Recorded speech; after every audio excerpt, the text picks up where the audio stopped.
Yeah, so I'm talking tonight about the resurrection and just what the resurrection means. I have a slideshow here that I was kind of working on. Let me see. I'm not very good at what do they call this? Keynote. I'm kind of used to like Microsoft stuff, and so I'm really new to Keynote, but I've been really liking it. So yeah, just talking about did Jesus really rise from the dead? Right. Let me try to let's see.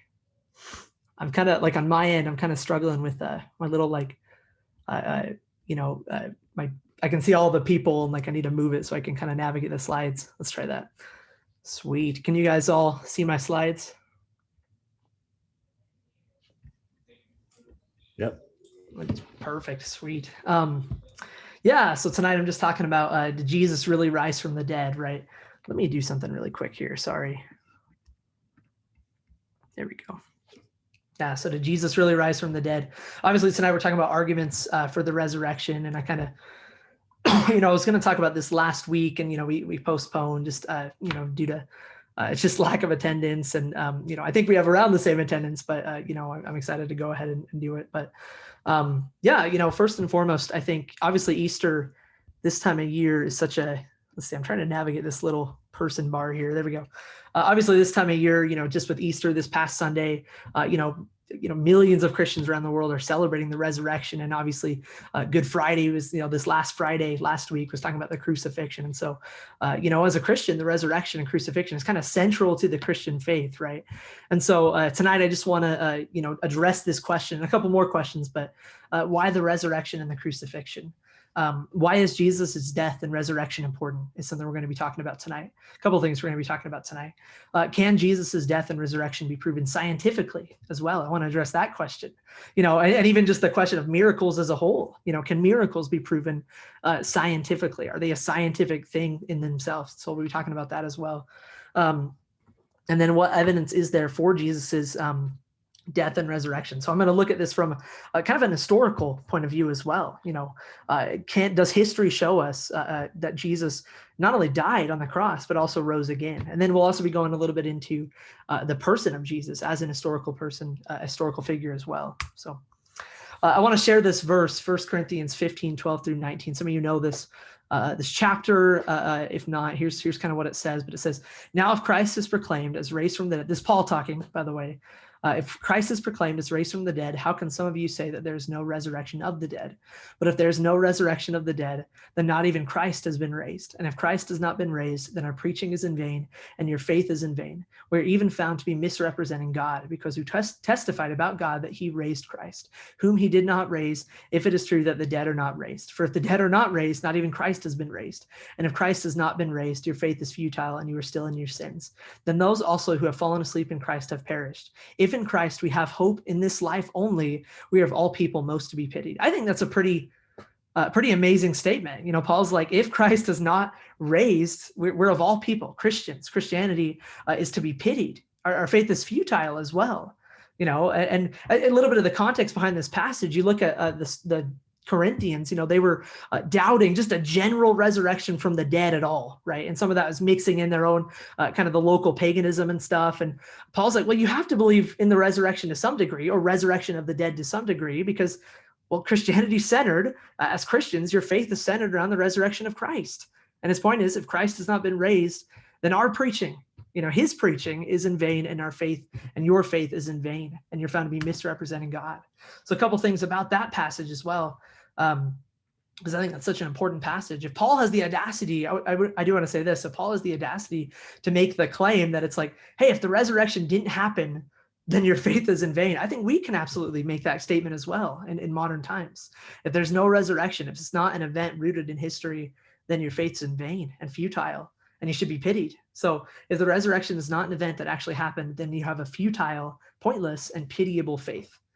If the resurrection is not an event that actually happened, then you are still in your sins and are misrepresenting God. And the third is, if Jesus rose from the grave, and this is really important, you ought to pay attention to him and his claims. If Jesus actually rose from the dead, I'm not even starting off with like what that means for Christianity, although I think that's incredibly important. But if Jesus, the figure person of Jesus, actually rose from the grave, and that can be shown, or better evidence, or how do I put it? There's good evidence to believe that, then you ought to pay attention at least, right? You ought to look into the person of Jesus and his claims. Some of you have heard this argument. It's pretty famous, but it's called Lewis's trilemma. And he's not necessarily talking about, C.S. Lewis is not necessarily talking about the resurrection, but he's really just talking about the person of Jesus, right? And so he makes a pretty interesting claim here. I do want to say before I read it, if I want to present my slides here, and then afterwards just kind of have some, whether Q&A or just some short discussion or something like that. Excuse me. So I'll just, after kind of my presentation here. But C.S. Lewis says, in Mere Christianity, I'm trying here to prevent anyone saying the really foolish thing that people often say about him. I'm ready to accept Jesus as a great moral teacher, but I don't accept his claim to be God. That is one thing we must not say. A man who is merely a man and said the sort of things Jesus said would not be a great moral teacher. He would either be a lunatic on the level with a man who says he is a poached egg, or else he would be the devil of hell. You must make your choice. Either this man was and is the Son of God, or else a madman or something worse. You can shut him up for a fool, you can spit at him and kill him as a demon, or you can fall at his feet and call him Lord and God. But let us not come with any patronizing nonsense about his being a great moral teacher. He has not left that open to us. He did not intend to. Now, it seems to be obvious that he was neither a lunatic nor a fiend, that is a liar, and consequently, however strange or terrifying or unlikely it may seem, I have to accept the view that he was and is God. I think that absolutely applies to the resurrection as well. If Jesus rose from the grave, that absolutely, you look at his claims of divinity, I think that very much validates his claims of divinity, right? If he rose from the grave. Can Jesus's resurrection be proven scientifically? And I'm going to go into a couple quotes here, actually. Let me minimize that really quick. A couple quotes here, actually. Some argue, this is a quote, John Stone Street, some argue that miracles cannot occur because it is impossible to violate the laws of nature.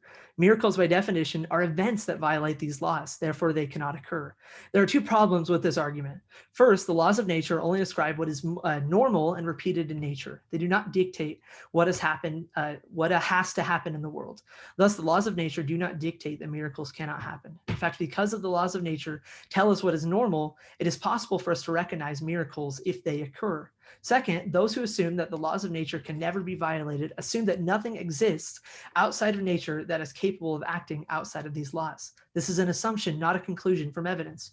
Christians recognize that God exists outside the natural laws. That is, he exists outside the natural universe. Further, God is the author of the natural laws and cannot be constrained by them. Thus, he can act outside of them, perform miracles if he wishes. God can do that. He's above, he's supernatural, he's beyond the laws of nature. Here's kind of what I say, no, because miracles are, of course, violations of the laws of nature, which is exactly what science itself studies. Or even if you want to use C.S. Lewis's language, they're beyond the laws of nature, right? They're above, I think is how he puts it. They're above the laws of nature. So it's like you're not going to prove a miracle or disprove a miracle using science because, well, science isn't studying things outside of nature. It's studying exactly what is in nature. Miracles can't be disproven by science because miracles aren't within science. They're not within a scientific framework. C.S. Lewis says this in his book, Miracles, just addressing miracles. He says, for this reason, the question whether miracles occur can never be answered simply by experience. Every event which might claim to be a miracle is, in the last resort, something presented to our senses, something seen, heard, touched, smelled, or tasted. And our senses are not infallible. If anything extraordinary seems to have happened, we can always say that we have been the victims of an illusion. If we hold a philosophy which excludes the supernatural, this is what we shall always say. What we learn from experience depends on the kind of philosophy we bring to experience. It is therefore useless to appeal to experience where we have settled as well as we can the philosophical question. C.S. Lewis. And I love that quote. And his point in this is like, once again, science can't prove that, but even experience cannot disprove miracles, right? Miracles are outside of this normative framework of how the world works in a strictly naturalistic sense. And I love it. It's like if you hold to a kind of this presuppositional bias that miracles cannot happen. If you're actually, think about it this way, if you're presented, let's suppose you're presented with an actual miracle, but your worldview is like, well, miracles can't happen. Then no matter what, even if you're presented with a real miracle, but you have to explain that away somehow through a naturalistic explanation, right? You have to, because you're stuck with that worldview. And so if that it really all depends on your presuppositions you're bringing into seeing miracles or not. The experience you're bringing into seeing miracles or not depends on what you think about miracles, or even if you believe in miracles. Could I jump in on that one? Sure. Yeah, absolutely. So just something to add. I wonder if it'd be productive to say, yes, that's true. However, if you have experienced someone who says, oh yes, I can do this miracle, and they keep faltering, they keep flubbing, they keep, missing it, like totally, being found out to be a con artist, well, you can only play that game for so long. So whereas on the other hand, if someone claims a miracle, and there's evidence that the miracle took place, so now the object of the miracle, or the producer of the miracle, is elevated because there's evidence that something actually did happen. There's witnesses to it. There's things that go along to the backstory where it's like, huh, okay, whereas you just, no one can just keep on saying, oh, well, this happened, it was a miracle, so be quiet, it's a miracle. So you don't believe in miracles? Well, then go away. It's like, no, okay, take that as a premise, fine, but then you can use good reason, if that claim actually was carried out. Yeah, absolutely. And in terms of something like the resurrection, and I'll kind of talk about that a little bit, is, I mean, if there's better evidence to believe in a miracle, if the evidence is left with you, where you ought to believe in the miracle rather than something else, I mean, you ought to believe it. It's almost like that Sherlock Holmes quote that you guys have probably heard. It's like, if you're left, what is it? I'm going to butcher this, but if you're left with like the impossible or extraordinary, then what's left must be the truth, or something like that. And it's true. It's like if naturalistic explanations are not working, it seems there's not evidence for the naturalistic explanations, and there's evidence for the miraculous, then you ought to believe the miraculous claims, right? And there is like a excuse me, like a probability thing. Let's weigh this. Let's weigh whether the resurrection happened. Let's weigh whether a miracle happened or not. I think a lot of people, even as a Christian, I think what a lot of people claim are miracles sometimes are not necessarily miracles. And I'm more skeptical sometimes when somebody claims a miracle. It's like, well, let's really question that. If it's a miracle, I want it to, all other options to be eliminated other than the miraculous. And so, yeah, I think that's really interesting and absolutely true, Russ. That's a great point, really. Hey, Matthew, can I ask a clarifying question? Sure. When we're using the term miracle, are we referring to I don't know, statistical anomalies, like something that is just very unlikely, probability wise, and yet still happened, or are we referring to specific instances where, like, I don't know, the laws of nature seem to have been like superseded, or something like that, like right? Because I think a lot of people who espouse more of a naturalistic framework might be comfortable adopting or using the language of miracles in a sense of referring to the incredibly improbable. But I believe, right, with many Christians, the resurrection might not be seen as just something that's statistically unlikely, yet still Sure. within the realm of natural law, let's say. Yeah, that's a good question. So so you're asking me, are miracles those things that, like, have just a heavy statistical improbability, or those things that are clear that they contradict or go beyond the laws of nature? Yeah, I think for the most part, I think most miracles, when we're talking essentially, or especially things like the resurrection, are things that go beyond or even break the laws of nature themselves. And I guess,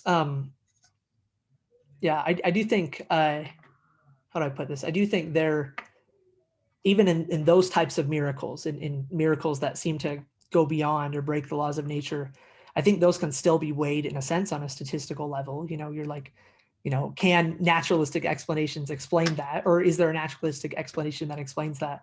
And let's look at that. And if there's not, then it must be the miraculous.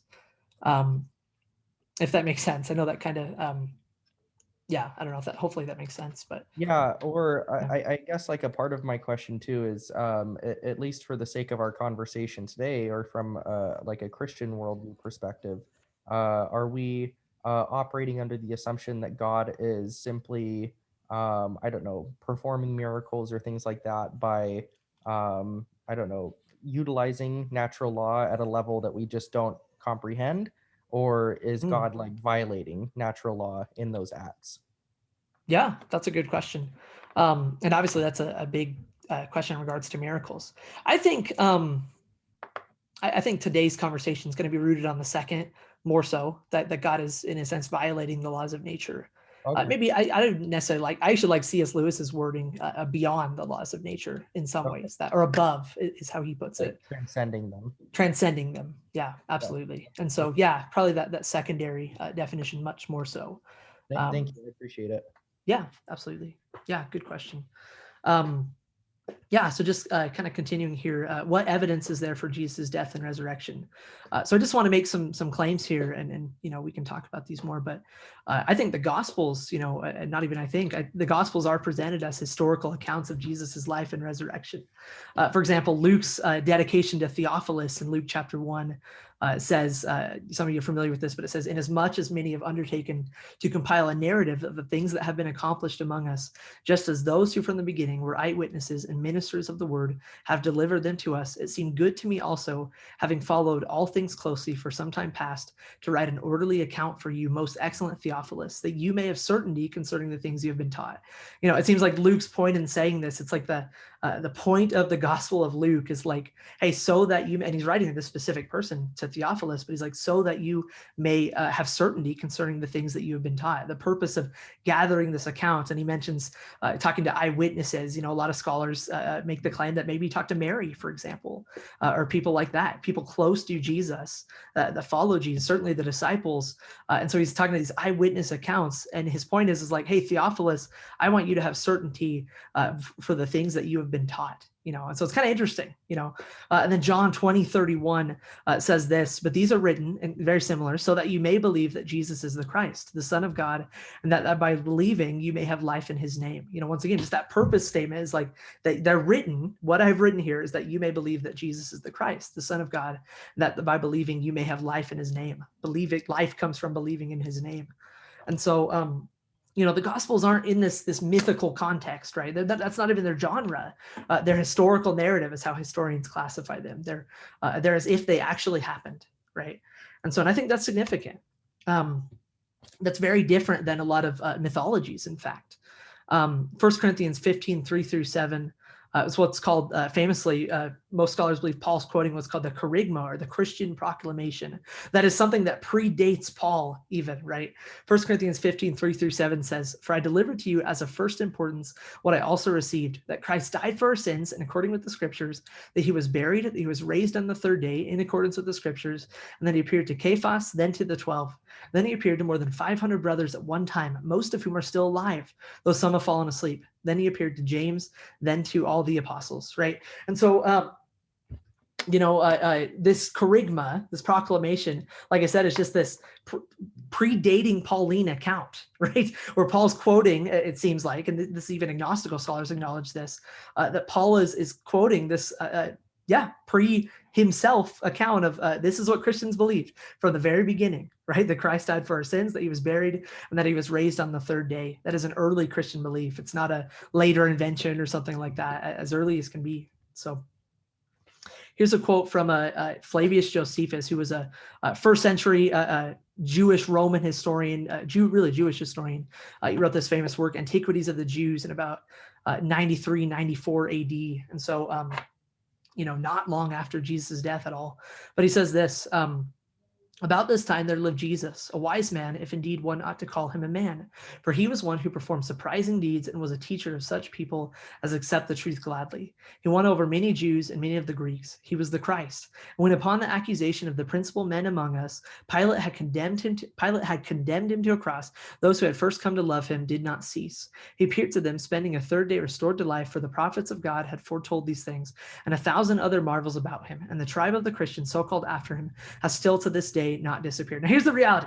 right, before I get anywhere, this sounds almost too good to be true, right? This Jewish historian is writing all these things about Jesus. He's like, it almost seems like he's worshiping him. It's like, if indeed one ought to call him a man. So I do want to say, before I move on, there is some debate about this specific passage of Josephus. There's three views on this passage of Josephus concerning Jesus. The first is this: the original passage is entirely authentic, which is a minority position. Most scholars believe there was what's called Christian interpolation, that Christians kind of messed with the text a little bit later on and added kind of this worshipful stance that Josephus was accepting Jesus as, as the Messiah.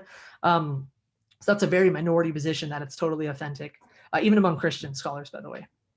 The second view is it's entirely a Christian forgery, that it's totally made up. Josephus never mentioned Jesus in this passage. That there's actually a smaller minority who affirmed that, that he certainly did mention this passage is original to Josephus somehow, to some extent, but it's been interpolated and Christians have added stuff and so forth. And so that view is very small as well. The third is it contains Christian interpolations in what was Josephus's original authentic material about Jesus. The large majority of people believe that position today, particularly in view of what's called the Agapean text. And I'll explain this. The Agapean text was this manuscript tradition that was found in like the 1970s in the 10th. It's a 10th century manuscript from a Melkite historian named Agapius. And it's really interesting, but it's this manuscript tradition that predates Agapius himself. And so I think I read somewhere that it dates to, that same time when Josephus wrote, right? So this is probably more accurate, almost a middle ground of what Josephus wrote. And this is what the Agapius text shows. This is what it says. It says, at this time there was a wise man called Jesus, and his conduct was good, and he was known to be virtuous. Many people among the Jews and the other nations became his disciples. Pilate condemned him to be crucified and to die, but those who had become his disciples did not abandon his discipleship. They reported that he had appeared to them 3 days after the crucifixion, and that he was alive. Accordingly, he was perhaps the Messiah. Concerning whom the prophets had reported wonders.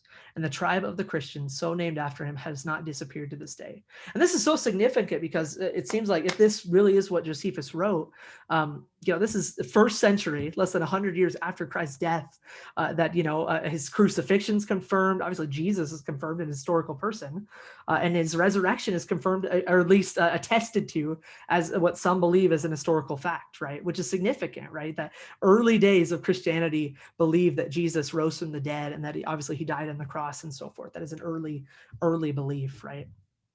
And so that's really significant in history. Another account of Josephus talks about James, right? And some of this, what I'm going to talk about, is also just attempting to show that Jesus is also an historical person. That is a very small amount of historians who believe that Jesus never existed. It's really not even a popular view at all. There's hardly anybody who believes that Jesus didn't exist, right? Especially, it used to be much more common. Nowadays it's almost non-existent. But Josephus says this about James, Jesus's brother. He says, having such a character, rash and daring in the context, Ananus, hopefully I'm saying these right, but Ananus thought that with Festus dead and Albinus still on the way, he would have the proper opportunity, convening the judges of the Sanhedrin, he brought before them the brother of Jesus, who was called the Christ, whose name was James, and certain others. He accused them of having transgressed the law and delivered them up to be stoned. But those of the city residents who were deemed the most fair-minded and who were strict in observing the law were offended at this. So once again, this is just Josephus on James, the brother of Jesus. The reason this is significant is, according to scripture, James wasn't a follower of Christ in the beginning, right? He was skeptical of his own brother. And so the fact that James is following Jesus, and we'll go into that a little bit later, all about James became a Christian, is a big deal. You think somebody that close to Jesus, why on earth would they become a Christian unless something like the resurrection took place? They saw evidence and reason to believe that Jesus really was who he claimed to be. So we'll talk about that a little bit. This is a famous archaeological finding in like an old Roman military barracks, I believe, but its dating ranges from the 1st to the 3rd century AD, and the graffiti that depicts a man with a donkey's head being crucified. The caption below reads roughly in Alexamenos worships his God, is what it says in Greek, right? And so I just want to ask really quick, what do you guys think this graffiti tells us about Jesus and possibly his resurrection? Just out of curiosity. What can this tell us about Jesus and even his resurrection? Can it tell us anything about his resurrection?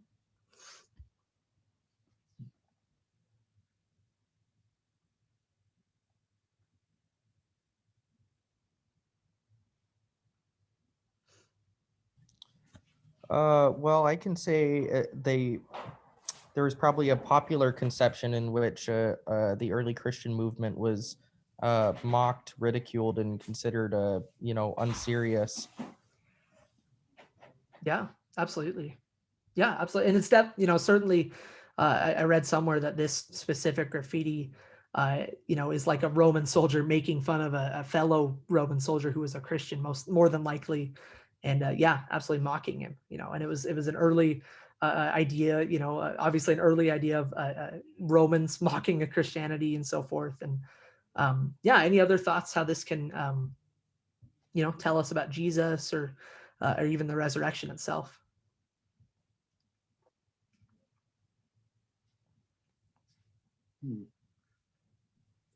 I actually was thinking maybe a kid did it. Sure. Interesting. Yeah. I mean, like the writing looks very like it was done by someone young. Mm. It's definitely done quickly, I think. And obviously, it's not, heavily detailed or anything like that. I think it's interesting that graffiti, graffiti is one of the most interesting things. It's been around forever. People, it's interesting. I learned in, one of my Roman classes that, they were doing graffiti in bathroom stalls before it was cool, right, to the Romans. So it's just interesting in that way. Yeah, that's interesting. I think one thing that's interesting about this, specific graffiti and what it maybe can tell us about the resurrection is that notice the caption, reads Alexamenos worships his God. Clearly the Romans saw that Christians viewed Jesus, this person on the cross, as a God, or as somebody to be worshipped, somebody that deserves veneration. Now, Jesus was just a figure who died. Why would they view it? I don't think they would necessarily view him as a God. He did claim to be God, but if he's dead, I don't think that claim would stick around very long, but it did. It absolutely did. And so Alexamenos worships his God, obviously, and whether you agree with the resurrection or not, it's clear, and historians, I think, would affirm this as well. It's clear that the earliest Christians worship Jesus as a God, and that even goes against, for example, like the Islamic claim. It's very interesting. That's the Alexamenos graffiti. Any other questions about that? If not, we'll keep going. Yeah, this is a famous Roman historian, Tacitus, who wrote this in about 116 AD. He wrote this. But all human efforts, all the lavish gifts of the emperor and the propitiation of the gods did not banish the sinister belief that the conflagration was the result of an order. Consequently, to get rid of the report, Nero fastened the guilt and inflicted the most exquisite tortures on a class hated for their abominations, called Christians by the populace. Christus, from whom the name had its origin, suffered the extreme penalty during the reign of Tiberius at the hands of one of our procurators, Pontius Pilate, and a most mischievous superstition, thus checked for the moment, again broke out, not only in Judea, the first source of the evil, but even in Rome, and I think this is funny, where all things hideous and shameful from every part of the world find their center and become popular. Accordingly, an arrest was first made of all who pleaded guilty. Then, upon their information, an immense multitude was convicted, not so much of the crime of firing the city as of hatred against mankind. This talking about early Christian persecution, even kind of centered around the fire, which started by Nero. And Nero, if you know the story, Nero blamed the Christians, and Christian persecution obviously went up in Rome and so forth. And but what's important is Tacitus recognizes here in the 2nd century Christus, from whom the name had its origin, and he recognizes that this historical validity that Jesus died on the cross. And he also mentions a mischievous superstition. Right? What is that mischievous superstition? And it broke out for the moment in Rome and so forth. It's pretty interesting. And once again, it's just evidence that just further evidence that Jesus was an historical figure who died on the cross, and I think evidence points to him rising again, and I'll keep going through some of these as well. Here's a couple. So like I said, some of these are also talking about just the historical validity of Jesus as well, but here's some quotes from a couple more Romans. Roman governor Pliny the Younger, 1st century AD, wrote that Christians would sing hymns to Christ as to a god. Once again, showing that Christ was worshipped in the 1st century, not long after Jesus' death on the cross. Roman historian Suetonius, 1st century as well, wrote that Emperor Claudius, 1st century AD, expelled certain Jews who were making constant disturbances at the instigation of Chrestus most likely referring to Christ. Here's a quote from agnostic textual critic Bart D. Ehrman. He concludes that while secular sources do not tell us much about the life of Christ, they are useful for realizing that Jesus was known by historians who had reason to look into the matter. No one thought he was made up. And that's what I mean by it's a very, very small minority who thinks Jesus was made up as an historical figure. We're going to go into some really central arguments for the resurrection here. This is a pretty famous one called the minimal facts argument for the resurrection. And I think a very powerful argument for the resurrection. This is a quote from the founder of the minimal facts argument. Some of you know this, I'm sure, but Dr. Gary Habermas says this. My minimal facts argument in favor of Jesus' resurrection was developed many years ago while writing my PhD dissertation. It has 2 requirements for the historical facts that are used. Each must be confirmed by several strong and independent arguments, plus the vast majority of even critical scholars must recognize the occurrence's historical nature. The critical scholars can be liberal, skeptical, agnostic, or even atheist, as long as they are specialists in a relevant field of study, such as New Testament. Of these 2 requirements, it is important to recognize that the initial standard concerning strong evidential backups is by far the most crucial. And then he continues, so why do even critical scholars admit or allow these individual historical facts? The answer is that each one is virtually undeniable. Most of the half dozen minimal facts typically used are confirmed by 10 or more historical considerations each. That is simply an amazing foundation, especially for events that occurred in the 1st century AD. So, he's going to give specifically these 6 facts, right? And the point is that these are accepted essentially universally by all different types of scholars, right? By all New Testament scholars and so forth, right? And he mentions whether atheist, liberal, skeptical, and so whether Christian, even Christian, whatever, doesn't matter. His point is that these are accepted, right, by scholars. And so here's kind of the 6 facts that Gary Habermas mentions. Fact 1 is that Jesus died by crucifixion. That's attested to historically. Fact 2 is that very soon afterwards, his followers had real experiences that they thought were actual appearances of the risen Jesus. That's a fact. Fact number 3 is that their lives were transformed as a result, even to the point of being willing to die specifically for their faith in the resurrection message. It's important to note that 10 out of 12 disciples, minus Judas and John, were martyred for their faith. Right? That's very important to know. They died for believing in the resurrection as an historical event. Fact number 4 is that these things were taught very early, soon after the crucifixion. I mentioned this, throughout this presentation, that the belief that Jesus died and rose again was a 1st century belief, right? It wasn't it wasn't a later invention and so forth, soon after the crucifixion. Fact 5 is that James, and I mentioned this, but Jesus' unbelieving brother became a Christian due to his own experience that he thought was the resurrected Christ. This is an historical fact. That quote confirms it earlier. Josephus talks about it, that James became a believer, right?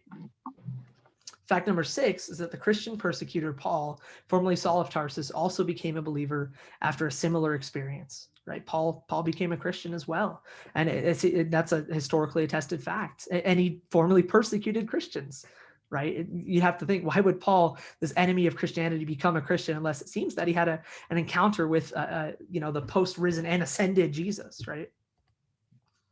So I kind of want to show this video, and I know I'm recording this. I was kind of thinking we'll probably have to block this part out. That's okay though.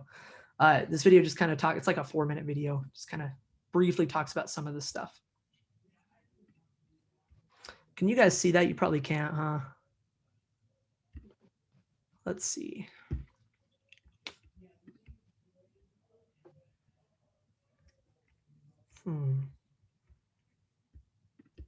It's a white screen for me. Just a white screen. Let's see how we do this. Here we go. Yeah, for me too. So white screen. Let's see. Do you guys see it right now? Now I see the Teletubbies. Nice. Sweet. Nice. Sweet. I'll start this video. There we go. I think I have to take off my AirPods. Bill, I'm with you. I saw your movie. We're right here. I don't believe in that crazy biblical nonsense. Just the central story. Oh, you mean the stupidest part? I mean, come on. God had a son. I mean, time out right there. God had a son? He's powerful beyond all imagination. He exists in a realm above time and space, but he has kids? Why do I believe the resurrection occurred? Well, there's a lot of reasons. First of all, resurrections are possible. Why? Because the greatest miracle in the Bible has already occurred, the creation of the universe out of nothing. We have good scientific and philosophical evidence that the first verse of the Bible is true. In the beginning, God created the heavens and the earth. If that verse is true, every other verse is at least possible. Now, what evidence do we have that the New Testament documents are telling the truth? To remember things, I like to alliterate them. So there are 6 lines of evidence that all begin with the letter E that will help you remember them. First of all, we have early testimony. Most, if not all, the New Testament documents are written prior to 70 AD. Second, we have eyewitness testimony. There's over 140 details just in the second half of the book of Acts and the Gospel of John that we know are eyewitness details that only an eyewitness could know. Thirdly, after early and eyewitness, we have embarrassing details. You go, what are embarrassing details? If there's something in the text that's embarrassing to the author or authors, it's probably true. Why? Because people don't like to make up embarrassing details about themselves. They like to hide them. Consider one particular embarrassing detail. At the crucifixion, the disciples run away while the women are the brave ones. Now, who wrote the New Testament documents down? Men. Now, what man is going to admit that he was hiding for fear of the Jews while the women went down and discovered the empty tomb? Nobody would do that. In fact, if they were making up the story, they would say they marched right down there and moved that elite Roman guard out of the way. And then they saw Jesus, who congratulated them on their great faith. And then they went and comforted the trembling women. They wouldn't make up the fact that they were cowards. This is not an invented story. There are several other details, too, that are embarrassing, not only in the New Testament, but also the Old Testament. Fourthly, we have excruciating testimony. We get that word excruciating. It means out of the crucifixion, which is the argument that says that these men who were in a position to know whether Jesus had risen from the dead died brutal deaths when they could have saved themselves by simply saying, no, it never happened. They were living excruciating lives. These Jews who thought they were God's chosen people, why would they do this unless Jesus had risen from the dead? They had no motive to do it. Also, number 5, we have expected testimony. What that means is there's Old Testament prophecies that prophesy about a coming Messiah. And if I only had one Old Testament prophecy to make my case on, it would be Isaiah chapter 53. If you've never read Isaiah chapter 53, go read it. You will see it is an uncanny description of what Jesus did for us, yet it's written 700 years in advance. And we know it's earlier than Christ because it's the greatest of the Dead Sea Scrolls, 24 feet long. So we have expected testimony. And finally, we have extra biblical testimony. There are 10 ancient non-Christian sources within 150 years of Jesus's life that mention Jesus and the apostles very briefly. And they say the same basic story the New Testament documents say, that his disciples believed Jesus rose from the dead and they believed he was God and they were willing to die for their beliefs. Now, how could this be invented when you even have non-Christian writers admitting the disciples believed all this? I don't have enough faith to believe that the New Testament documents are not telling us the basic truth about Jesus. He really did rise from the dead for my sins and for yours.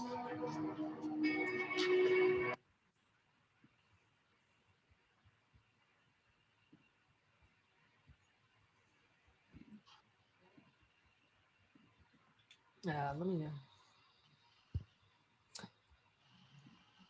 That was great. AirPods being kind of weird, but yeah, absolutely. I think that's an excellent video, just showing the evidence for the just all these arguments for the resurrection and just amazing accounts. Let me get my screen share back up here. I kind of lost that. I'm a noob when it comes to technology, so you can probably tell. Let's see. Can you guys see my screen? Oh yeah. Read. Awesome. Yeah. So, just to recap some of the things, the guy's name's Frank Turek. He is awesome. Ali, I saw your comment there. Yeah, just a couple of things he mentioned was like prophecy, just that these prophecies about Jesus concerning his resurrection and so forth. And Jesus fulfilled prophecy in even minute details. You think about like him coming into Jerusalem on a donkey and so forth, right? That happened. And I don't think that's just a coincidence, right? There's even Hugh Ross is his name. He's a Biola. I think he's a cosmologist who does arguments. His arguments are from a place of like statistically, the prophecies that Jesus fulfilled are like 1 in 1,000 or something, like way higher than that even. I mean, just unbelievable. If it was all, it's not coincidence, right? There's good evidence for the prophecy that Jesus fulfilled as well. There's the testimony of the women, for example. In this century, women were not, their testimony was not respected. It was actually not even admissible in a court of law. You'd think, and the point in Frank Turek saying that is you'd think this, that women in this time period, why would they, if it was a made up story, why would they say that women saw the resurrected Jesus first, right? That doesn't seem to be something they'd make up. They put themselves in there, right? But they say women saw him first, then told them, right? And then there's embarrassing accounts, and that goes along with in this time period the testimony of the women as well. They did embarrassing things. Think about it. On the night before Jesus died on the cross, went to the cross, they all fell asleep. Why would they write that? You'd think if they're like making this story up, they'd put themselves in the best light possible. And yet they didn't, right? They were not. Peter denies Christ 3 times. Not at all a good light, not at all a good picture, right? There's extra biblical sources, which I've talked about a lot in this presentation. So it's not just attested in the Bible, it's attested outside the Bible as well. Early Roman sources. There's eyewitness details as well, and eyewitness accounts that it's like these people, you think of what the 4 gospels are themselves. They're 4 separate accounts. Obviously Luke wasn't there. Maybe you could say 3 separate accounts, either way, of people that saw this stuff. And Luke's interviewing eyewitnesses that actually saw the resurrection of Christ. And then there's Frank talks about the excruciating testimony as well. That is, 10 of these disciples and John, John was imprisoned on this Isle of Patmos and so forth at the end of his life. All of them were willing to lay down their lives for this cause. You think if this was, you think that the motivators of humanity are like people say are money, sex, and power. Well, they didn't get any of that, it seems like, clearly, from it, that history shows us. And this is secular history, too. And not just, in fact, we're talking about the disciples' martyrdom. That's almost exclusively secular history. They didn't get any of those things. That was from, just they received the opposite of that. They received torture. They received death. That's what martyrdom is, for what they believed was the resurrection. I don't think you do that for no reason, right? What I'm going to do here. Yeah, sorry, somebody say something. Thank you. Hey Matt, wasn't there a guy named Pliny the Younger? Yeah. Wasn't he an emperor or a governor or something? He was a governor, actually. I actually have a quote with him right here, Pliny the Younger. Yeah. And what did he say? He said, wrote that Christians would sing hymns to Christ as to a God. He just mentioned that Christians would worship Christ. Early account of Christians worshiping Christ. Right. Yeah, absolutely. Thank you. Mm-hmm. Let's see. I want to show this second video. I'm not going to show the first one just due to time, but I think the second one, it kind of addresses a lot of arguments, that are popular against the resurrection. Go over some of the things that the first video talks about. It's just evidences. Once again, just evidences attested even from like secular scholars. It's that minimal facts. Empty tomb. The tomb was empty, it seems like. Appearances of Jesus' after death, right? People saw Jesus after his death. The disciples' belief in the resurrection of the dead. It's clear that the disciples actually believed in the resurrection of the dead. So let me show this video here.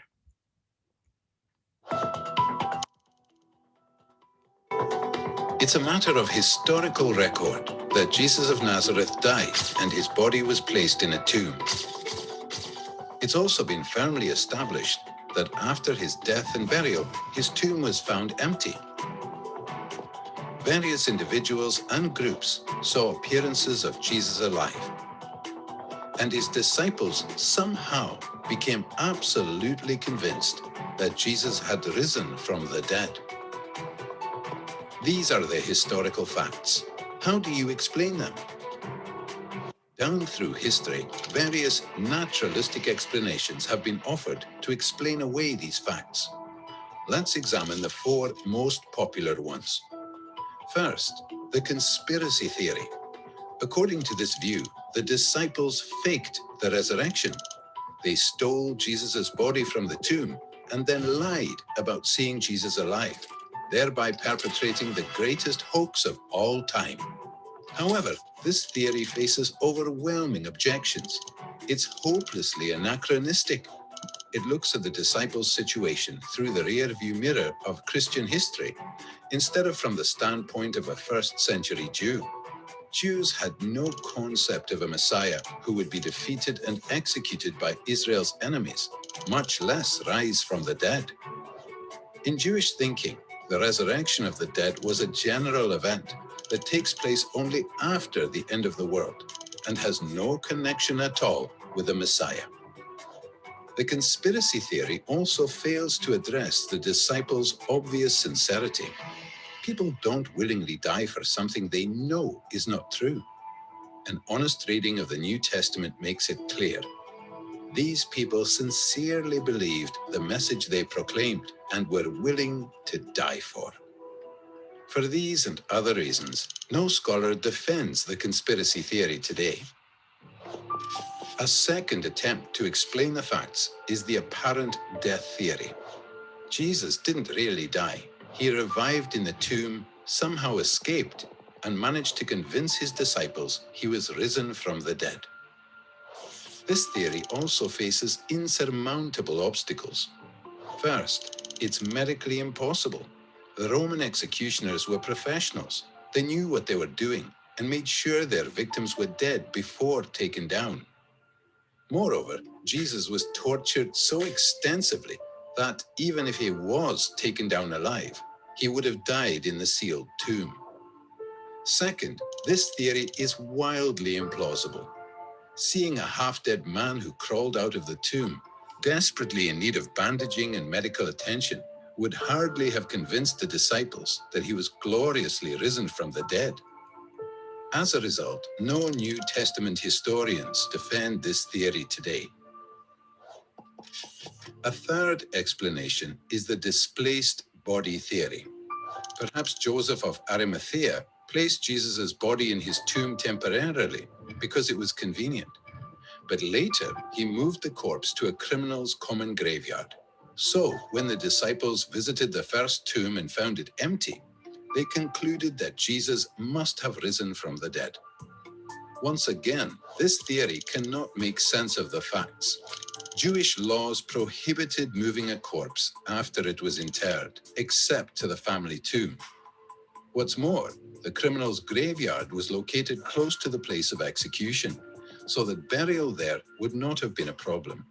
Also, once the disciples began to proclaim Jesus' resurrection, Joseph would have corrected their mistake. So, once again, no current scholars endorse this theory. Finally, the hallucination theory. The disciples didn't really see Jesus, but just imagined that he appeared before them. They were all hallucinating. This theory also faces considerable problems. First, Jesus appeared not just one time, but many times. Not just in one place, but in different places. Not just to one person, but to different persons. Not just to individuals, but to groups of people. And not just to believers, but to unbelievers as well. There is nothing in the psychological casebooks on hallucinations comparable to these resurrection appearances. Second, hallucinations of Jesus would have led the disciples to believe at most that Jesus had been transported to heaven, not risen from the dead, in contradiction to their Jewish beliefs. Moreover, in the ancient world, visions of the deceased were not evidence that the person was alive, but evidence that he was dead and had moved on to the afterworld. Finally, this theory doesn't even attempt to explain the empty tomb. Thus, the 4 most popular naturalistic theories fail to explain the historical facts. Where does that leave us? Another possibility is the explanation given by the original eyewitnesses that God raised Jesus from the dead. Unlike the other theories, this makes perfect sense of the empty tomb, the appearances of Jesus alive, and the disciples' willingness to die for their belief. But is this explanation plausible? After all, it requires a miracle, a supernatural act of God. Think about it. If it's even possible that God exists, then miracles are possible, and this explanation cannot be ruled out. And surely it's possible that God exists. So how do you explain the resurrection?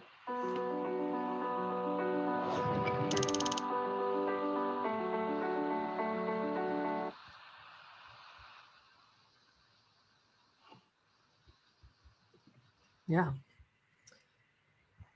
Yeah, just a little quick summary here, from that video.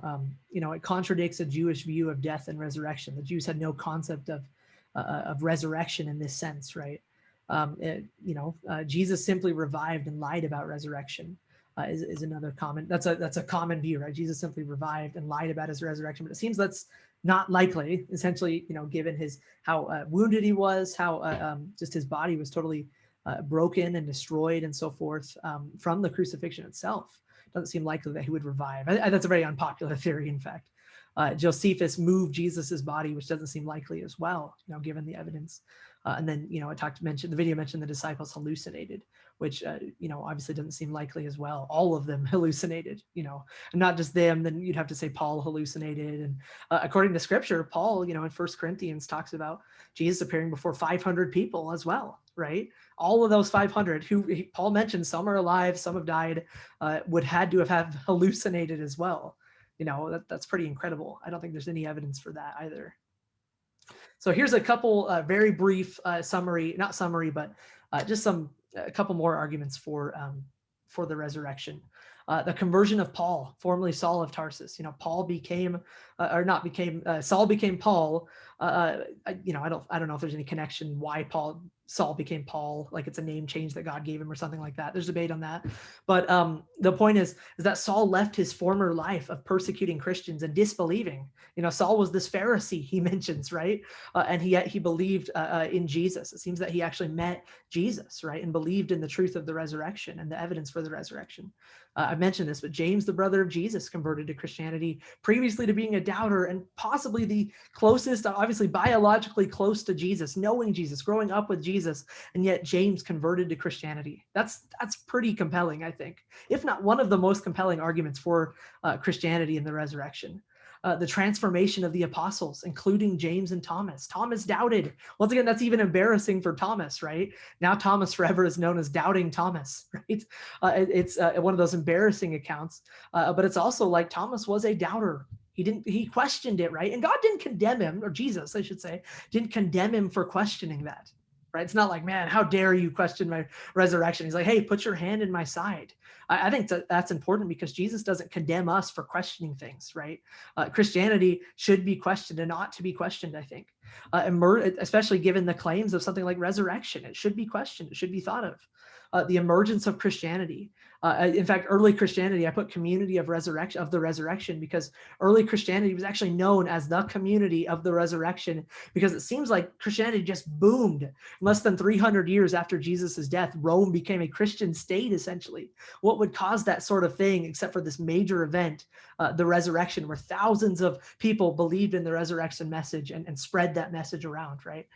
The emergence, this is kind of an interesting one I read, the emergence of Sunday as a day of worship, especially Jews. Obviously, the first Christian believers were Jews, right? Romans 1:16 talks about first to the Jew, then to the Gentile. So the first Christians were Jews. And it's interesting that they were willing to switch their Sabbath day to Sunday. I mean, that's pretty amazing. Unless they actually believed that something significant like the resurrection happened on Sunday. There's no veneration of any, this is kind of an interesting one as well. Modern times and ancient times, there's no veneration of any specific tomb. You think that Jesus, this figure who had a pretty massive following in this time period, maybe not a giant following, but a good following in this time period, where he was well known, he was culturally famous, there's no veneration of his tomb, right? Nobody's, hey, let's honor this religious figure after his death or anything like that. That just didn't happen back then. They didn't do that back then. And they do it in a sense nowadays. People obviously go to the supposed tombs of Jesus. I think there's two possible contenders. I've never been to Israel, but I know that I've heard there's two possible contenders for the tomb of Jesus. And they're empty, right? There's no body in there, which is pretty significant and pretty interesting. I want to read this quote. This is my last slide, but I love this quote. It's by Anthony Flew, just one of the most renowned atheist philosophers of the 19th century. He says this: "The evidence for the resurrection is better than for claimed miracles in any other religion. It's outstandingly different in quality and quantity." Many of you may know, and I'm not saying this is an argument for the resurrection, but Anthony Flew did become a theist, at least before his passing a couple of years ago. And so, just kind of an interesting voice. Anthony Flew in his time period, almost was like a Richard Dawkins. It's interesting. I do want to mention too, he actually debated Gary Habermas in, I think, like 1985. And of the 5 secular judges, non-Christian judges that were there at this debate, judging this debate, 4 of them voted that Habermas won the debate against Anthony Flew concerning the resurrection, and the 5th one was undecided. There's just incredible arguments and evidence for the resurrection, and I think very convincing arguments for the resurrection. So, yeah, let's talk about it. I know it's kind of a lot. That is definitely a lot. Any questions or comments? We can kind of get into a discussion here. It looks like some of you guys have already gotten into discussion here, which is awesome. I have a comment. Yeah, absolutely. So about the theory of it being hallucination. So I do know a little bit about psychology. I studied some in high school and had many years of therapy. So when it comes to hallucinations, you can't have group hallucinations. Now you can have where there's like group hysteria, but in a case like this, while it could be possible there would be a group hysteria for the people who were grieving over Jesus's death, to account for those who weren't, who were even enemies of his, to see him, there would be no reason for them to have hysteria. So that would be something that would count against it being hallucination. Yeah. Because hallucination, it would be like, if you have, like, for an example, 2 people who, like, let's say you have a married couple, right? And they're in bed and they're asleep. I've heard my dad use this example before, where, maybe the husband wakes up his wife and he's like, hey, did you have the same dream? Let's go back to sleep and have the same dream again. Like, it doesn't work that way. And it's the same thing with hallucinations. Wow. Yeah. I love that. I've heard something kind of similar to that just group hallucinations. There's really no psychological evidence of something like that occurring, especially in the large. I mean, we're talking, over 500 people, according to Paul, right? We're talking about a large, massive group. Yeah. I would actually like to comment on the hallucination. This is what I think actually happened, but not in the way you guys are describing it. There is a thing called grief hallucinations, where after you lose somebody, like you can have a hallucination to where you see them. And I actually experienced that when I was a teenager. Like, a friend of mine passed away in high school, and like I remember briefly just walking down the halls of school and seeing her face at one point. And as far as the hallucination for the disciples go, you don't need all 12 disciples to have a hallucination. All you need is 1 or 2 for Christianity to officially begin. And that's what I think. I think certainly Peter had a hallucination, and maybe maybe a few others, but that's kind of what I lean toward. Okay. That makes sense if they were isolated, but the thing is, they happened at the same time. Wait, we don't know if they happened at the same time, though. Like, they could have happened at different times, at different points. I don't think the Gospels are trustable enough to say that they all happened at the same time. I don't think we have any historical information to say for sure. But how would you account for those who weren't grieving that saw him? Yeah. It would make sense, yes, for like the apostles. Wait, who are you talking about? Well, it wasn't just the apostles that saw his reappearance.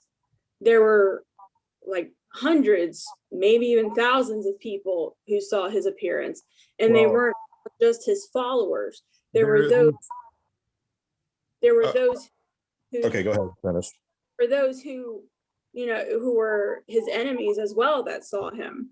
They would have no reason to be grieving or to have mass hysteria. So how could you account for him appearing to them at that point?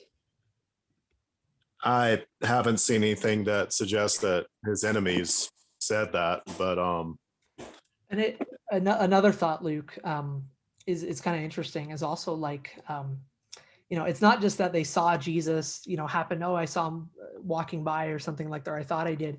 It seems like they go into incredible detail and here's what he said, here's what he spoke, and he fished with them and everything too, right? He was with them for a while, Well, the problem with that is that the Gospels were written decades after the event, and not by the disciples themselves, but by anonymous authors that certainly weren't them. What evidence do you get for the anonymous authors, I suppose? Well, for one thing, they were never signed. No one ever claimed, like in the Gospels themselves, who wrote them. The attestation was given centuries later by church fathers, not by the current one, not by anybody current who wrote the Gospels. What about? I mean, his are pretty. His are pretty. What's the word I was looking for? I think they were like written like maybe 30 or 40 years after Jesus's resurrection, possibly. Hey, Yeah.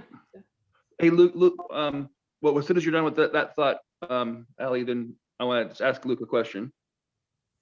Oh yeah, well, I mean, like Paul, I mean, he spoke. I mean, he was around the apostles. He was kind of one of them, and I do believe his books were written like 30 or 40 years after Jesus's resurrection.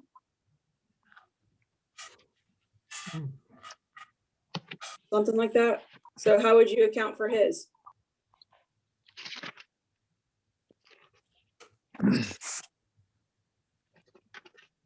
I'm fairly sure that Paul met Peter at one point, but I don't know about any of the other disciples. I'm sorry, what are you specifically asking?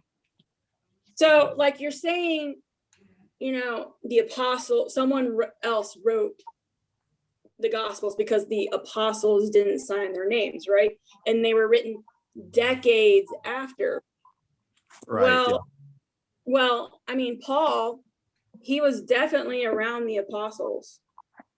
He knew the apostles firsthand. And I believe, I don't remember, I don't think it was Acts. I don't know, because Paul didn't write Acts. I don't remember which book it was, but I mean, some of his books, I believe, were written 30 or 40 years after Jesus's resurrection. Right. I mean, that's not that long. In fact, that's because if you look at a lot of historical writings, like even if you look at Alexander the Great, his biography, they're written hundreds of years after. Even the Caesars, they're hundreds of years after, they've been dead.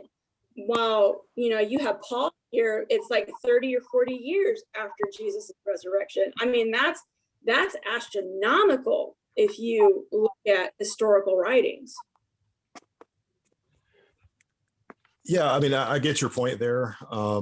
It is good that it's a little bit closer than like you mentioned, Alexander the Great.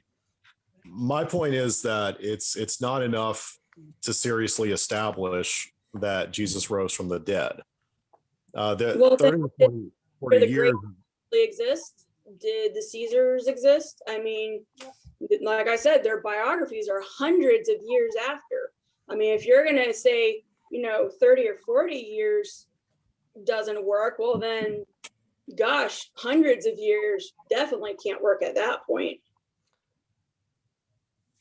I was That's gonna say, look, sorry. okay. What were we saying, Matt? I was just gonna say, look, I know Russ had a comment a while Oh, back. sure. Okay. Hi, Luke. I don't have I can't get a chance to meet you yet, but my name's Russ. I'm in Ogden. But I was just turning over to one of my favorite passages, and that's in Luke, where he records about a 7-mile walk between Jesus and these two men on this road to Emmaus. And it was the story about these two guys who they were kind of cowardly in a sense, or they were understandably perplexed and upset because they heard that the women went to go to the tomb and stuff, but they hadn't gotten full word yet about Jesus rising from the dead.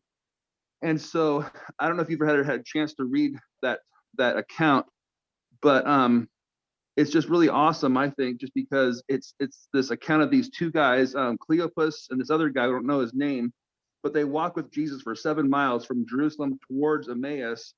And Jesus just interacts with these two guys just very gently, but he's also direct. And he says, are you just foolish? I mean, what do you think? And he starts opening up the Old Testament scriptures and stuff to them for however long it takes to walk 7 miles. And then he sits down and has a meal with them, and then he disappears on them, and he shows up in Jerusalem with the disciples, I believe. And then these two guys, they hightail it back to Jerusalem, the account says, and then they see Jesus there, and then they say, then they get word from the other disciples of Jesus that say, hey, he has risen. It's just this very detailed account. And I think when you mentioned about anonymous accounts or anonymous writers, well, I mean, if you look at Luke chapter 1, verse 1, it doesn't come out and say this is Luke writing this, but he does say that somebody is, let's see, he says, it seemed good to me also, having had perfect understanding of all things from the very first, to write to you an orderly account, most excellent Theophilus. So there might be some, mining and digging for some historicity of Luke, because I think this is pretty well established that Luke was a doctor, and he was very interested in doing an account of this. He wasn't like one of the 12 disciples, but he very well would have been like a convert to Christianity early on. And then he's also attributed to recording the book of Acts, which is just huge. I don't know if you ever sat down and read some of the book of Acts, but I mean, I had a chance to go to Philippi in Greece and just, see things that are talked about in Philippi, like the river nearby and just the city itself, and various aspects of that culture and stuff. And it was just intense, So anyway, if you'd ever want to have lunch sometime, I don't know if you're in the Ogden area or whatever, I'd love to talk with you, because I've got some cool things at our ministry house at 3701 Harrison. If you ever want to get together, that'd be great. Love it. Well, the problem with that is I live thousands of miles away from Utah, so that's okay. That's Okay. No problem. Otherwise, I'd take you up on that. Sure. Gotcha. But Road to Emmaus, it's a great, unique account of two guys who saw Jesus after the resurrection. And it's just such a detailed, account that, it's just pretty cool. Yeah.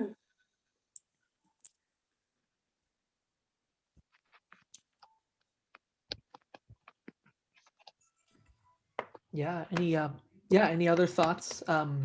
Yeah, absolutely. Loving the discussion. Any other thoughts? I thought I saw Gil unmute his mic, but I wasn't sure if he had something to say or not. No boy. Oh no, I'm not gonna say anything. I'm good. You're I think good. everybody said a lot there, so it's been good. Yeah, Good yeah, absolutely. discussion here. Yeah. Yeah. Yeah, I was gonna say, Yeah. Luke. Another thing, about I heard this argument a couple years ago. Another thing about like whether the authenticity of the gospel writers and so forth. It's interesting because you look at some of these early church fathers too. For example, like Polycarp. I think it's Polycarp. Supposedly even knew John. Was even a disciple of John and so forth. And so there's even church fathers that are early second century, late first century that knew these disciples, or at least knew them in their old age and so forth. And that if they wanted to, they could have been like, hey, there's no evidence of somebody being like, Luke didn't actually write Luke, or Mark didn't actually write Mark, or something along those lines. We just don't see that in the historical record. You'd think we would if there was there or a reason to doubt it. In fact, it's interesting. Most skeptics, skeptical scholars don't there's some Pauline letters that they may have questions with and be like, is this really accurately Paul or not? But in terms of the gospel accounts, there's not an incredible amount of questioning there. And so it's yeah, like I said, you think you'd read people, contemporaries in that time that maybe like, no, Paul didn't actually write this, it was, or Mark didn't actually write this, it was somebody else, and so forth.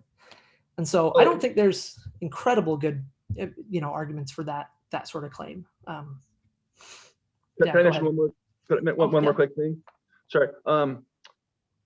So I was going to say that when I was in Philippi and we had a tour of that city, ancient city, and so there was a mosaic that you could see, even to this day, you could read it, and you could see that it was dedicated to Paul, and it was put together supposedly around the year 312, and so they just they have outside of the walls of the city by the river where they talk about it, where Paul met Lydia.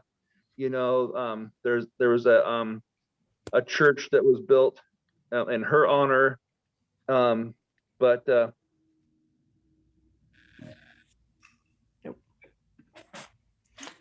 looks like you're muted, Russ.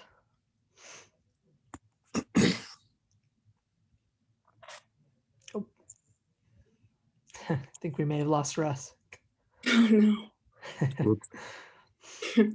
Yeah, I know Russ, just talking to Russ, he's been to a lot of these historical places in the, in scripture and stuff. He's been to Jerusalem and so forth. And just, we can see a lot of this stuff, in the historical. I think that's something really unique about Christianity is, it's not this mythical kind of story sort of thing, or that may or may not have happened. You can go back to some of these places, which I think is pretty awesome. But yeah. Yeah, my dad went to some of the places in Turkey. Yeah, I know Turkey's got a lot. I know Turkey's like Galatia. It's a lot of these regions in Scripture are in modern day Turkey and stuff. Yeah, absolutely. Yeah, I saw your mic unmute, Jackson. I don't know if you have a question or comment or anything.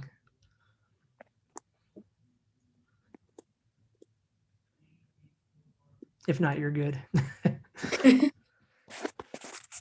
No pressure. Yeah.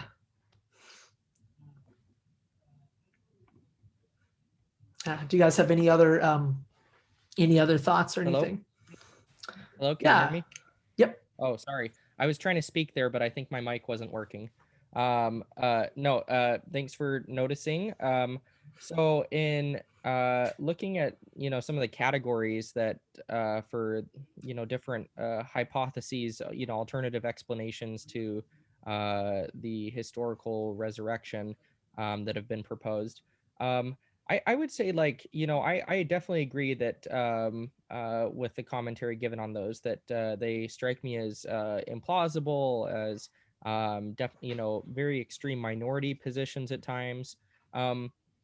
I think one that's related to what is considered the hallucination theory is one that I'm seeing more and more frequently, or I would say a lot of the overviewed books that were mentioned in one of the videos that we watched, right? There was like this clip that had a background of books that proposed, more naturalistic explanations for the resurrection.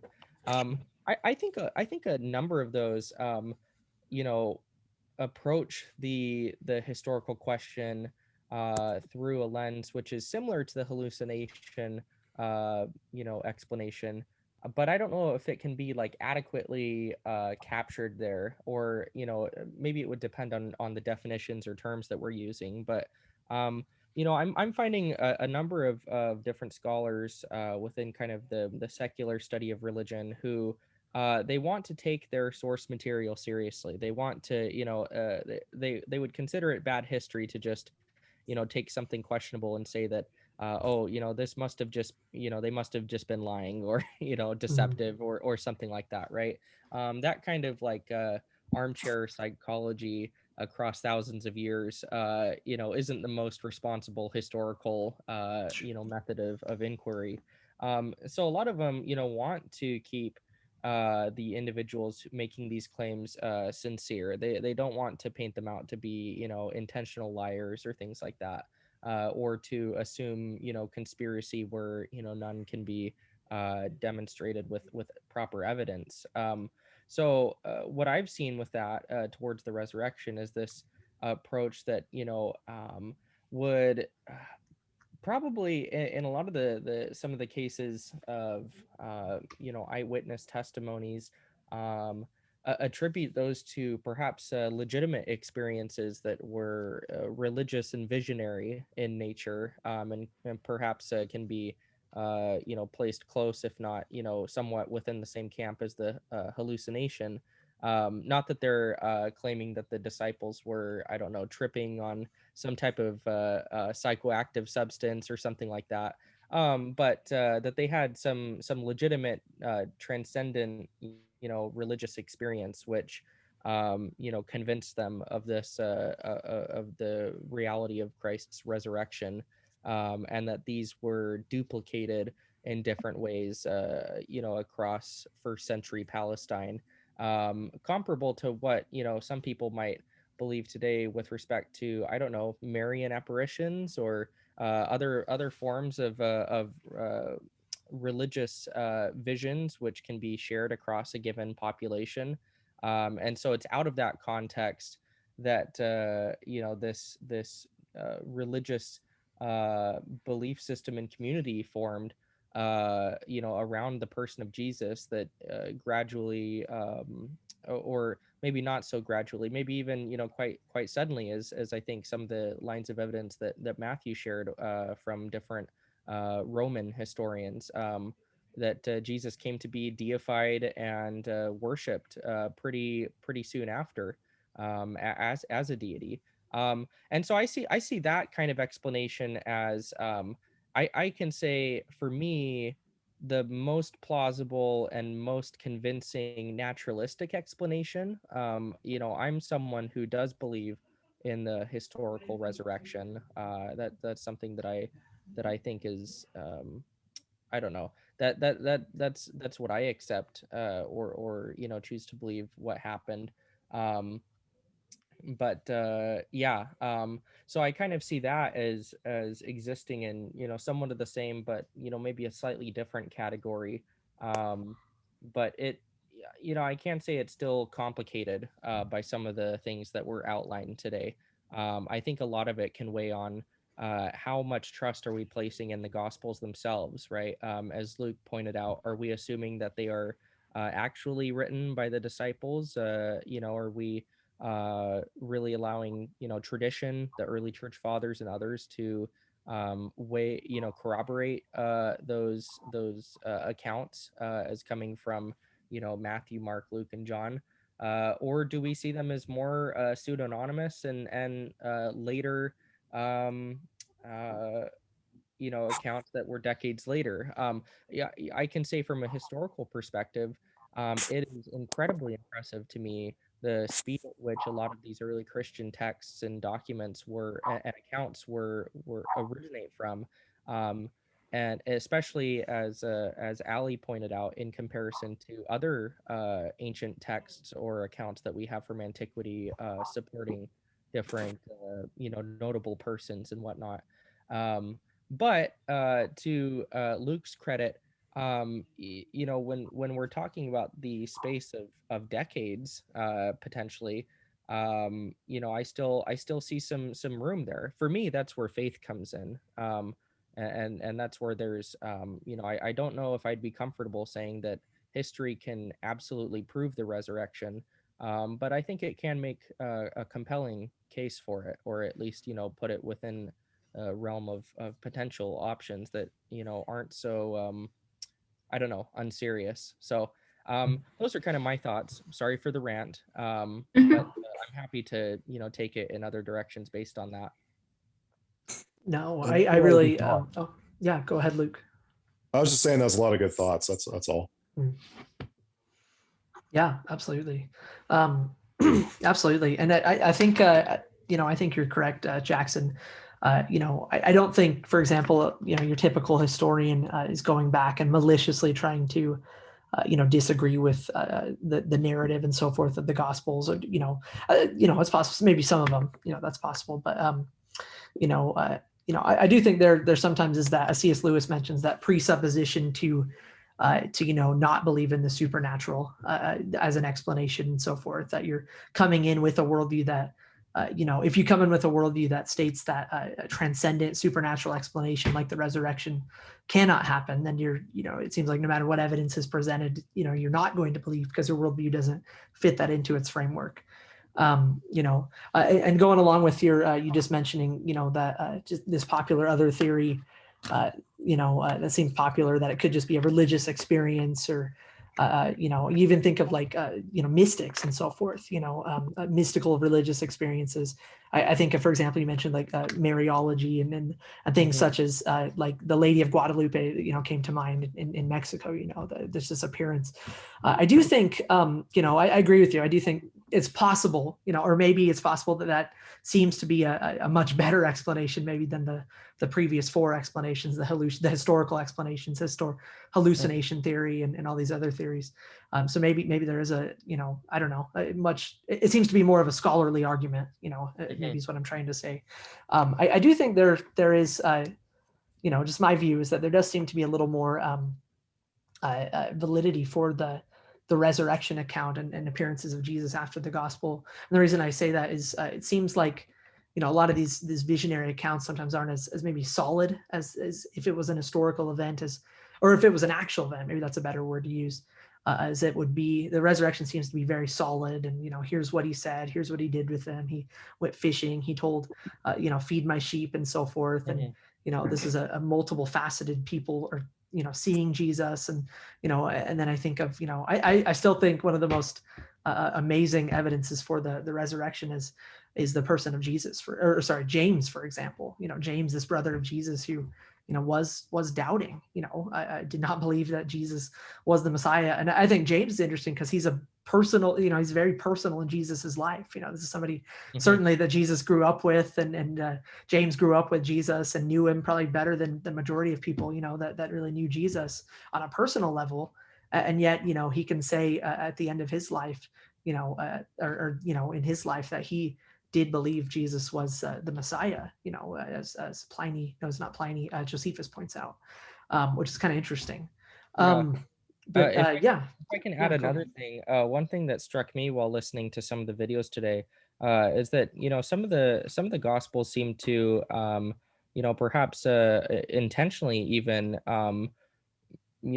complicate or push back against for example, one of them mentioned that it wasn't necessarily uncommon in the ancient world for individuals to have visions or different experiences with persons who had passed away. There were different forms of ancestor veneration and things like that, and that within that cultural framework, that would have been an attestation that the person had indeed died, and that they were dead. Encounters with spirits like that, right? And I don't know off the top of my head how many of these details are shared across the Gospels or the Synoptic Gospels, right? But we have instances of Jesus, the resurrected Jesus, supposedly, eating, and people are having physical, tangible, material encounters with him, and different things like that. And I'm just assuming, I haven't necessarily studied this in depth, but I imagine those kinds of activities would be beyond the pale for most spirits in Yeah. antiquity. That most of them would probably be seen as immaterial and intangible, and not necessarily capable of those same kind of physical activities. So those are interesting, and I'll probably continue to think on that a bit more if those kinds of details in the Gospels attest to a level of like conscious intentionality of trying to rebut those concerns, or if those details, if it's likely that they were thrown in there. I don't know whether coming from a legitimate event or not. How intentional those details might be in responding to some of those counter arguments in advance. Yeah, absolutely. That's really interesting. It's interesting to think, Jesus, one of the first things he says is, I'm not a ghost, right? He's not I'm not a spirit. I'm flesh. You can touch my side, and yeah, absolutely. Something you said earlier I thought was, interesting, was you mentioned, the resurrection as an historical event seems to be something that's, just based on probability, that it seems like, historical events obviously are hard, and I think C.S. Lewis even mentions this, that it's like when we're talking about a historical event, it's hard to verify it as this is an objective thing that happened, right? But it seems like the more and more evidence you look at would, validate historical evidences or historical claims, right? It's like if you take all these claims, and that's why I like the minimal facts argument. You take all these claims for Jesus's resurrection that is accepted secularly on a secular level. It seems like they, a rational explanation or a good explanation is the resurrection, and what I think is interesting is, my hope is, as a Christian, my hope is that, skeptics hear that, or people who are skeptical of the resurrection hear that, and can just think, is that an explanation, and get rid of this, when we're presented with evidence, just get rid of this presupposition, presuppositional bias that, resurrections can't happen, miracles can't happen, and so forth. At least allow room for some sort of supernatural explanation. And that's a lot I said there, but yeah. If I address something also about it being a religious experience, like Our Lady Guadalupe. So like I said before, you can't have group hallucinations. You can have group hysteria. You can have things, like with psychoactive drugs, you can't have group hallucinations. Now, when it comes, because I am in the process of becoming Catholic, I do believe in a lot of those things, like the Marian apparitions. However, there is another possibility. It could be something demonic that is presenting itself as appearing as Our Lady. So there is a chance, possibly very unlikely, maybe something to pretended to be Jesus. The only thing with that, though, is that if you can admit that there are demons or angels or whatever, then why wouldn't you be able to admit that there's a God too? I mean, they're all spirits. So that would be my question at that point. So yeah. One thing I can say is I do wish that and I'm sure different Christians would readily welcome the same, but I do wish we had more accounts beyond just the gospel narratives.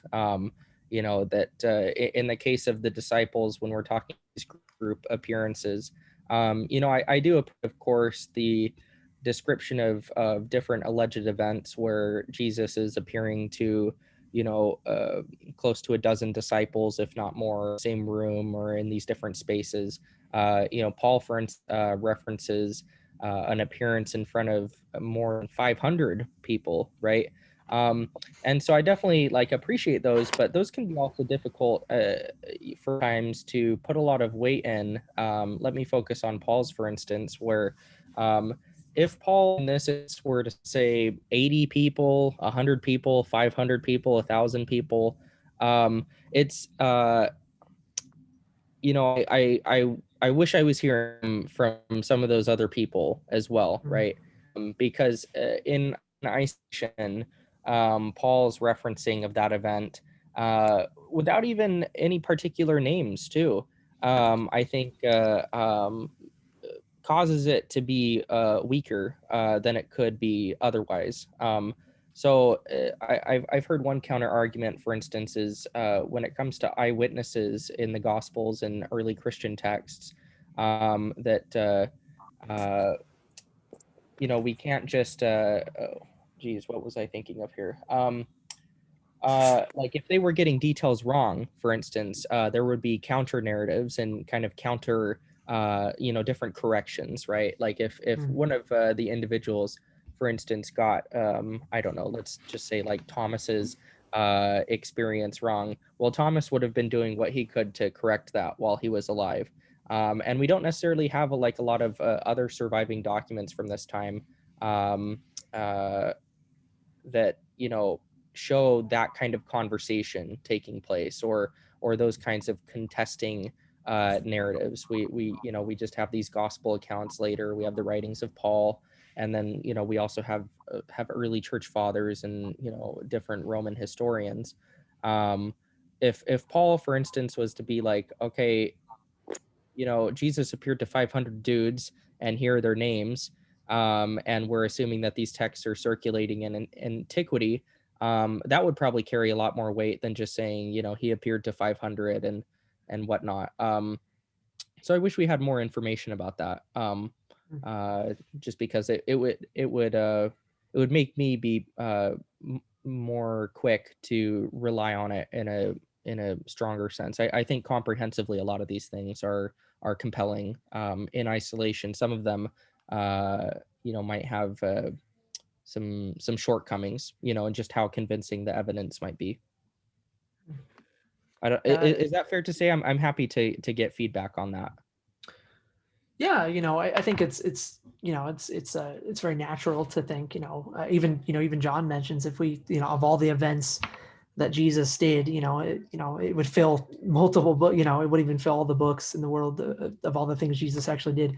I think it's very natural to, you think he appeared to 500 witnesses, and you think that, would some of these guys be writing it down? One thought that I had, and it's a possibility, is, you have to think that the elite of society at this time are the ones that are, the educated at this time are the ones that are writing and so forth. And, it's possible that the majority of these people that Jesus appeared to, did not write and so forth. They didn't have capability to write and were not at an educated level to write and so forth.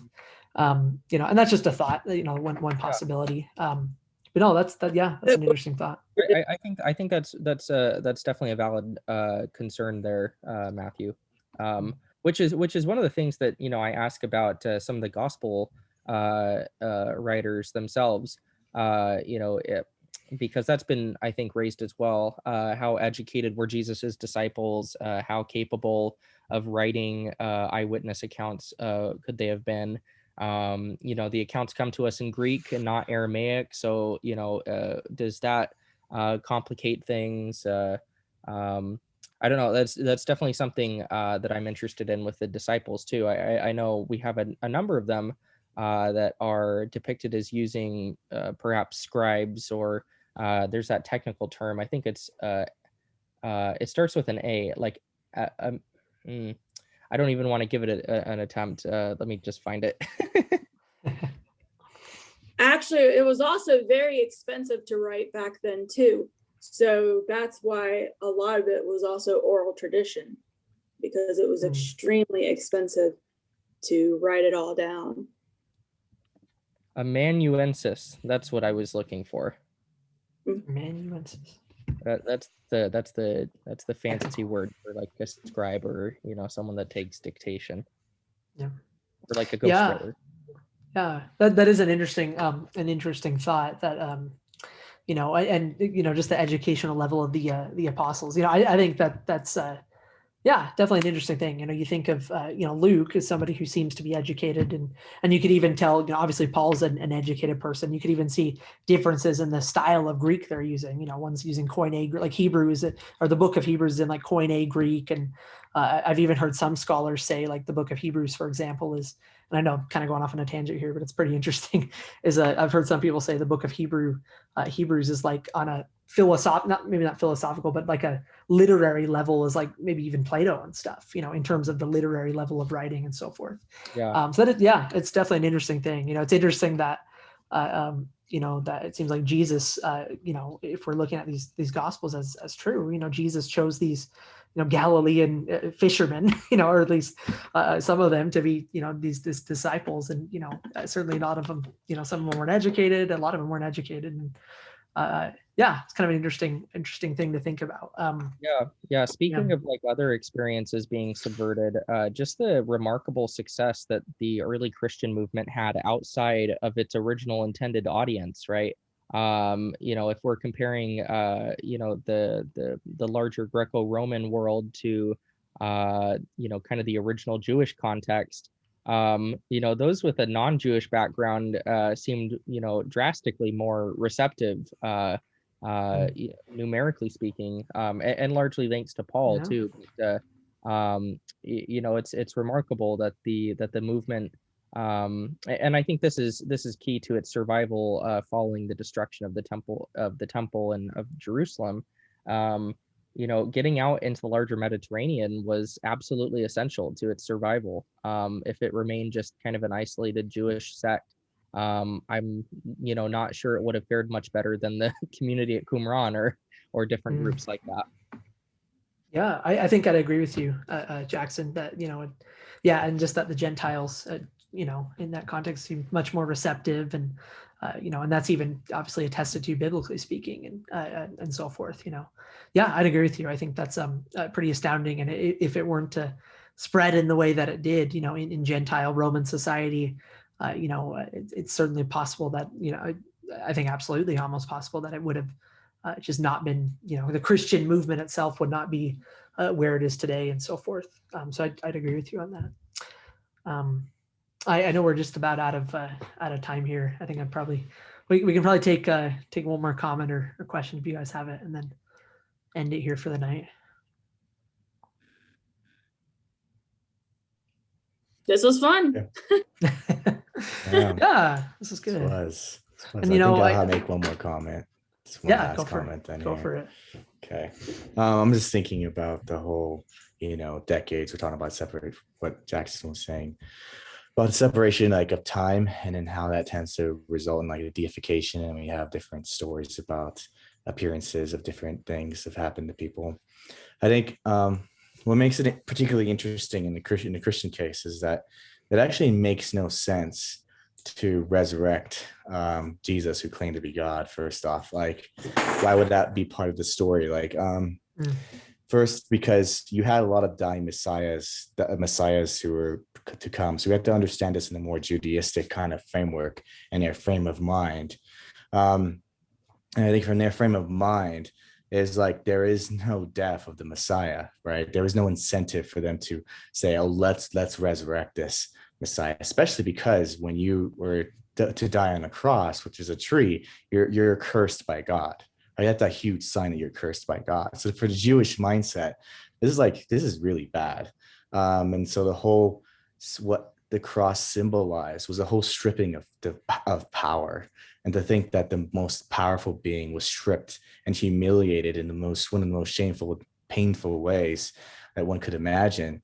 And then all of a sudden you realize, let me think of a resurrection story. Let me try to deify him. I'm like, well, why would you want to deify that? You're basically it's kind of like, it's a very embarrassing, especially in an honor shame society that that they were for the Jews. They're very highly honor shame society. So shame is huge in that society. Unlike us, we're like more individualistic.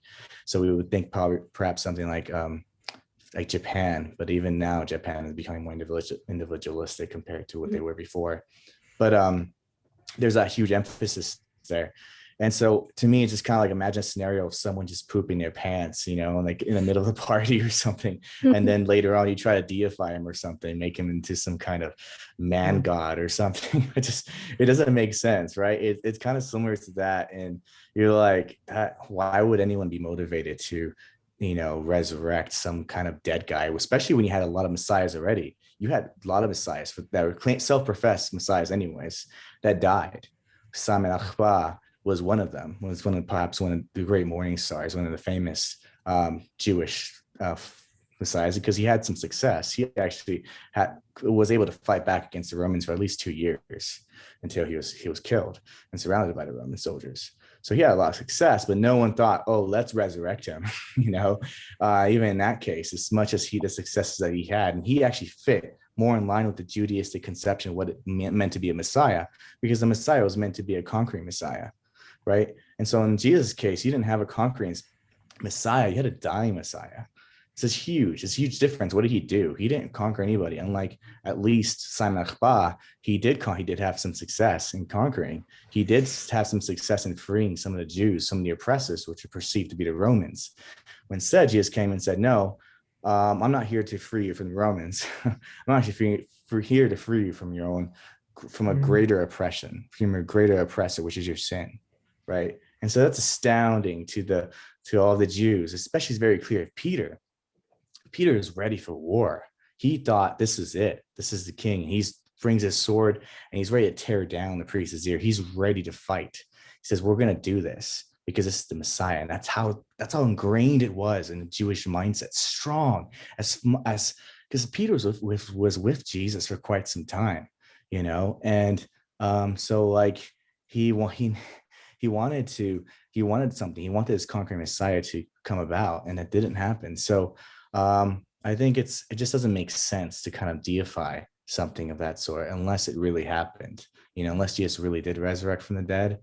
I don't think Christianity could have survived at all in the first century. It wouldn't have had a chance to survive because it would have been destroyed easily. You know, it's like, oh, look, the empty tomb, Lord. Well, actually, we have Jesus' body. You guys stole it. We know you stole it. Everyone can say that, you know, and then here's the proof. Here's Jesus' body, done. You know, because it's so immediate. So when we're trying to make deifications or we're trying to make a myth, usually myths thrive when you do so like hundreds of years after the actual event, because then you can't verify it anymore. You have no generation, no people that can verify it. But then you're talking about like a few decades at most, right? And it's all within the same generation still. They're still able to verify it, so able to confirm with different sources and witnesses who they can pass on that knowledge through their, you know, verbal testimony. So to me, deification, all it just doesn't make sense, especially given the Judaistic frame of thought here. Yeah. So I know I said a lot, but that's my last thoughts there. So That's good. Yeah. Thanks, everyone. Yeah. Well, thanks for coming, guys. Yeah, Excellent thoughts. absolutely. Yeah. Matt did a great Awesome. job. So it's awesome. Thanks, man. Yeah. And, you know, thanks. I know, you know, Luke was kind of our our resident skeptic. I don't know if that's the right word. Yeah, he bailed. You know, he bailed. No, I was gonna say, you know, I guess my prayer is, you know, obviously this is recorded and stuff, but you know, I think the resurrection, kind of like what C.S. Lewis says, is it's like, if it's true, it matters. You know, it's like it makes a huge difference. It's like, in fact, I think you can base an entire apologetic, and I'm sure you guys have heard this, on the resurrection of Jesus. It's like, if the resurrection happened, then Jesus is God, and if Jesus is God, then the claims Jesus made are true. And you know, and even like anytime Jesus affirms, like, you know, whether like Old Testament scripture, if he's affirming like the ark or something like that, it's like, well, Jesus affirmed it and Jesus rose from the dead. I'm going to trust Jesus because he rose from the dead and he claimed he's God, you know? And so it's, yeah, absolutely. Our faith is built on the person of Jesus and the resurrection. And so it matters, but yeah, definitely. absolutely, man. Well, yeah, I really appreciate you guys. Thanks for sticking around and just your thoughts and questions and stuff. And man, it's gonna be good next week. Yeah. What's Gonna be awesome. We're gonna have Talk Yeah. what's that? going I on hope next I week? didn't talk too much. Yeah, man, I don't know. I don't know if we have a man. What are do you have any thoughts with next week, Gil? I mean, as far as like, I know we're going to talk about purity culture, and we're going to talk about That's right. That's right. Yeah, and so Yeah. I think it'll be interesting to see what positives it may have had and what negatives it had. And then to hear Allie, hear from Luke, hear from Brittany, and then Mhm. it's just be more discussion kind of type of thing this time. No presentation. We're not going to have no presentation, but just a topical discussion, which I think should be pretty cool. Yeah. You know, because I think in our society we've kind of really gone the total opposite of the purity culture. So Yeah, I think there needs to be absolutely. some middle ground at the very least. You know, Yeah. so yeah. Yeah, definitely. Yeah, I definitely Yeah. agree. Yeah. I think it's gonna be It'll be good. good. So yeah. Yeah, Absolutely. I'm excited.